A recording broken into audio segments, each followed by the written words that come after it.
여러분 안녕하십니까? 정통주식 채널입니다.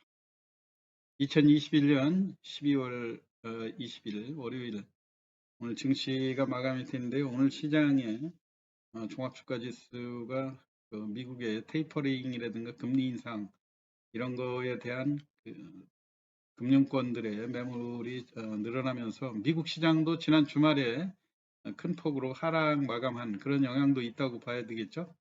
오늘 많이 하락을 한 그런 상황인데 이 와중에도 코이즈라고 하는 종목이 5회 연속 상한가를 들어가는 그런 강세를 보여줬거든요. 그래서 과연 이런 장에서 코이즈라고 하는 종목이 상한가를 5번 갈 수 있는 그런 원천이 뭐고 그런 그 재료 이런 것도 여러분들 일단 21일 날 내일 하루 거래가 정지되고 22일 날 거래가 재개될 그런 상황인데요.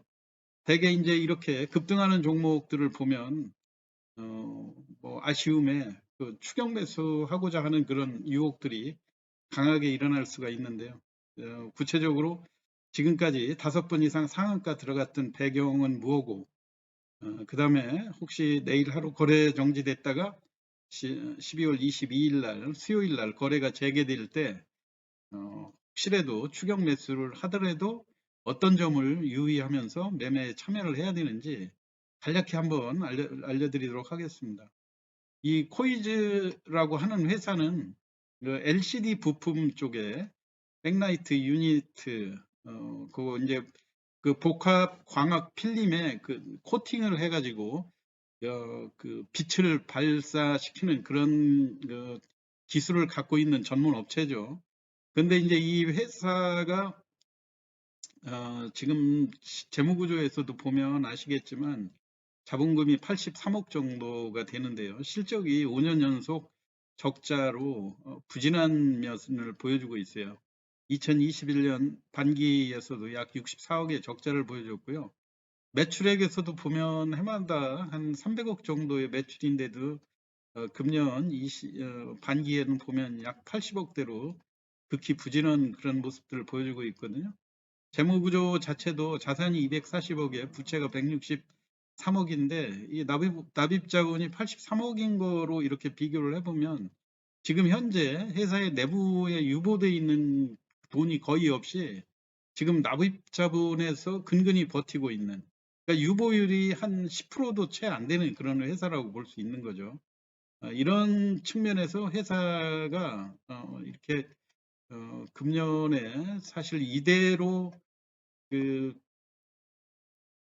만약에 연말로 해서 내년에 실적을 오픈하는 이런 상황이 된다고 그러면 뭐 5년 연속 적자라든가 이런 걸로 인해서 상당히 좀 곤경에 처할 그런 상황이 됐는데 이번에 뜻하지 않게 상한가를 5번이나 올라가는 그런 상황이 됐거든요.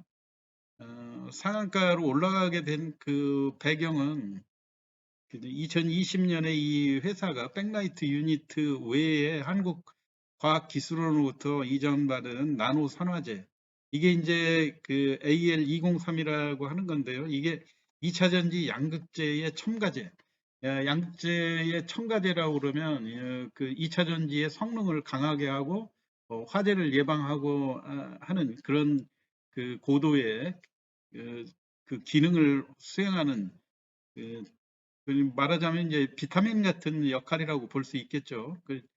그런 그거를 개발을 했다 해서 지금 현재 대량 생산에 대한 기대감, 이런 보도들이 일부 나왔죠. 지금 현재 시중에서 그 첨가제다 하면 대표적인 기업을 첨보라고 하는 기업을 꼽을 수 있지 않겠습니까? 첨보가 물론 이것도 첨가제가 시장에서 부각되기 이전만 해도 작년 그 연초 이때만 해도 시가총액이 약 3조 원에 3천억대, 3, 4천억대 머무르던 그런 회사가 1년간 지속적으로 상승을 해서 10배가 넘는 그런 모습들을 보여줬죠. 첨보만 해도 시가총액이 지금 3조 2천억에 이르는 이런 모습들인데 과연 지금 현재 일반 투자자들이 집중적으로 매수하고 있는 배경에도 혹시라도 2차 전지의 첨가제라고 하면은 첨보라든가 또는 동화기업 이런 기업들을 떠올리게 되니까요. 그걸로 인해서 지금 이 어려웠던 회사가 한 단계 업그레이드 되는 것이 아닌가 이런 그 성급한 기대감들이 주가를 이렇게 끌어올린 것이 아닌가 생각이 되는데요. 일단 오늘 단기적인 급등으로 인해서 내일 하루 거래가 정지되는 상황이거든요. 정지되는데 내일 모레라도 여러분들이 수요일 날 매매를 하게 될 때 이 종목을 한번 살펴볼 포인트에 대해서 설명을 드리도록 할게요. 물론 이 회사의 주봉으로 보면 이미 금년 3월 달에도 주가가 1,500대에서 7,500원까지 급등한 이런 상황이 됐었어요. 그리고 지금 현재 이제 지난번 연초에 급등세를 뚫고 올라가는 근접한 그런 상황이 됐죠.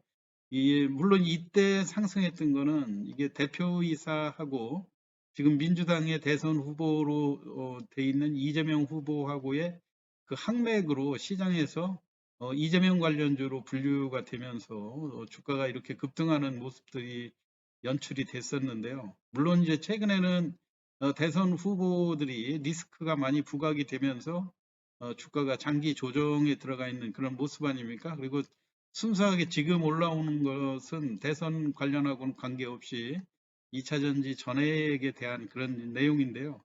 사실 이 회사에 대한 그 기사 내용을 한번 참고를 해보면은요. 지금 이게 오늘 일부 일간 신문에 많이 보도된 양극재 소재 상용화 로드맵 뭐 이런 얘기인데 구체적인 그 내용들로 보면은 지금 디스플레이 부품 생산 기업인 코이즈가 지난 14일 2차 전지용 신소재 대량 생산하는 기술 개발에 들어갔다는 소식에 주가가 급등하고 있다. 뭐 이런 내용이에요. 그래서 이 내용도 자세히 여러분들이 한번 참고를 해보면 우리가 여기에서 점검을 해야 될 것이 단순히 주가가 바닥권에 있었고 2차 전지 첨가제, 양극재의 첨가제를 만드는 회사들의 주가가 첨보라든가 동화기업 이런 것들을 보면서 주가가 급등한 사례들만 떠올릴 것이 아니라 이게 이제 그 회사가 거래소를 통해서 공식적으로 공시한 자료가 아닌 단순 보도 자료일 가능성도 크고요. 그 다음에 양산 체제로 바로 들어간다는 것인지 지금 나와 있는 보도 내용의 기사로 보면은 양산 단계로 가기 위해 기술 개발을 더 필요하다. 이런 상황으로 인식이 되고 있어요. 그래서 당장 이 양산 단계로 되지 않고 다시 추가로 기술 개발이 필요하다고 그런다면 실망 매물도 언제든지 쏟아질 수 있다고 하는 점. 그리고 이제 2차 전지 전해액인지 첨가제인지 이런 것도 아직 명확히 밝혀진 사실은 없다고 하는 점. 근데 이제 회사의 분기 보고서상 보면 2014년도에 회사가 백라이트 유니트 의외에 리튬 이온 전해액에 특허를 받은 그런 기사들이 있더라고요. 그래서 제가 이것도 한번 살펴보도록 하겠습니다. 이게 이제 2021년도 반기 보고서상에 주요 계약 및 연구 개발에 보면 코팅 연구소, 도광판 연구소, 또 2차 전지 연구소 해가지고 요게 나와 있지 않습니까? 나노 금속 산화물 팀 해가지고 2차 전지용 양극재 첨가제를 개발했다.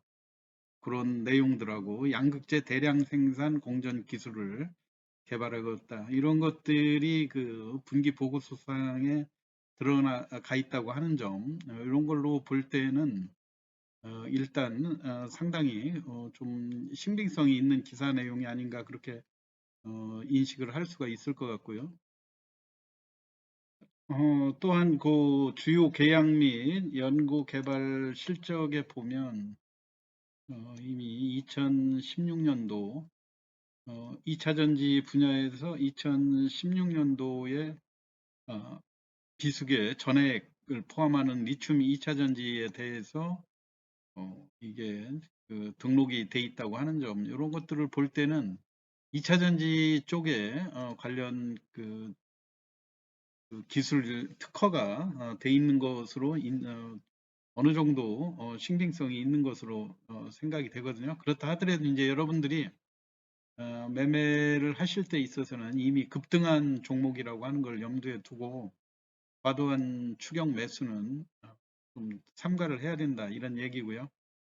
일단 내일 하루 거래가 정지된 다음에 22일 날 거래가 재개되는데, 그 사이에 아마 거래소로부터 급등에 대한 주요 그 내용들, 이런 것들이 거래소로부터 추가 공시 요구가 들어갈 가능성이 상당히 크거든요. 그거에서 볼 때 바로 양산 체제로 들어간다는 얘기가 아니고 양산을 위한 기술 개발에 착수를 한다, 이렇게 해서 다소 조금 그 유보적인 그런 그 공시가 나올 가능성이 크니까요. 그 점을 염두에 두시면서 제일 중요한 거는 정지 후에 주가가 이미 5번이나 상한가 들어갔다는 것을 염두에 두시기 바라고요. 정지 후에 대개 그 급하게 추격 매수하는 사례들이 많이 있지 않습니까? 지난번 에디슨 EV에서도 우리가 느꼈듯이 주가가 급등한 다음에 곧바로 고점에서 대량 그 매물이 쏟아지면서 주가가 흔들릴 경우에는 추격 매수했던 것도 일단 그 손절을 해야 되는 그런 사태들이 벌어질 수가 있으니까, 여러분들이 급격한 그 추세 이탈에도 감내할 수 있는 수준에서 한번 그 최대한으로 본인의 자산의 그 최소 범위로 감내할 수 있는 그런 범위에서 한번 그 매물 소화 과정이라든가 이런 걸 충분히 지켜보고, 또 회사의 공식적인 공시 자료 이런 것들을 봐가면서 매매에 참여하시면 좋을 것 같습니다. 오늘 코이지에 대한 전반적인 내용하고, 그 다음에 매매하는데 여러분들이 어떤 점을 중시해야 될지, 이미 차트 상으로는 뭐 요 추세를 그려보고 그렇게 할 이유가 전혀 없는 그런 상황이에요. 다만 여기에서는 우리가 지난번 에디슨 EV에서 봤듯이 장대 음봉이 출현을 하느냐, 아니면 이 매물을 단계적으로 또 대량 거래가 또 한 번 수반이 되겠죠. 그때 장대 양봉으로 겪으면서 또 가느냐, 이거는 회사가 얼만큼 이 내용에 대해서 신빙성 있는 공식 자료를 공시를 하느냐에 따라서 좌우가 될 것으로 보이기 때문에, 이런 급등주를 오늘 못 사면 계속 못 잡을 것처럼 이렇게 조급하게 생각하실 필요는 없다고 하는 점, 이런 걸로 염두에 두시면서 매매에 대응하시길 바랍니다. 오늘 코이즈에 대한 간략한 분석을 마치겠습니다. 경청해 주셔서 감사합니다.